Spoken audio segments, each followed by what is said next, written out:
Pourquoi à chaque fois qu'on rentre dans l'amour, on a l'impression de flotter? Tout est léger, on se sent compris, désiré et à notre place. On plane au-dessus des nuages et on se dit que cette fois-ci c'est différent. Que cette fois-ci, ça va marcher.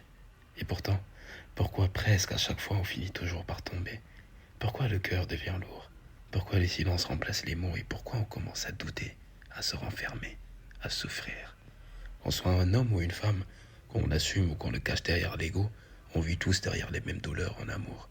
Nous les hommes, on en parle peu, parce qu'on nous a appris à être forts, à encaisser, à ne pas montrer quand ça fait mal. Mais la vérité, c'est que ça fait mal pour nous. On aime profondément, mais on a peur de ne pas être assez, pas assez stable, pas assez solide, pas assez prêt. Alors parfois on s'éloigne, parfois on devient froid. On préfère perdre une femme plutôt que de perdre ce qu'il nous reste de dignité. Pas parce qu'on n'aime pas, mais parce qu'on se sent impuissant. Et du côté des femmes, il y a cette incompréhension, ce sentiment d'abandon, cette question qui revient sans cesse. Pourquoi il a changé? La vérité, c'est que l'amour ne casse pas toujours à cause de disputes. Parfois, il casse par fatigue intérieure. À force de nous donner sans savoir comment recevoir. À force d'aimer sans savoir comment protéger.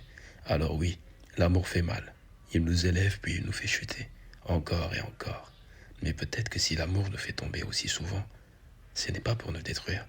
Peut-être que c'est pour nous apprendre à ne plus confondre attachement et amour, manque et présence, peur de perdre et désir d'aimer. Chaque déception laisse une trace en nous, et chaque trace nous affine. On devient plus calme, plus lucide, moins naïf, mais plus vrai. Alors oui, on tombe, encore, encore et encore. Mais à chaque chute, on comprend un peu mieux qui on est, et ce qu'on mérite vraiment. Peut-être que la beauté de l'amour ne se trouve pas dans ce qui dure, mais dans tout ce qu'il nous apprend avant de nous laisser repartir. Et si aimer fait mal parfois, c'est peut-être parce que ça nous rend un peu plus humains à chaque fois.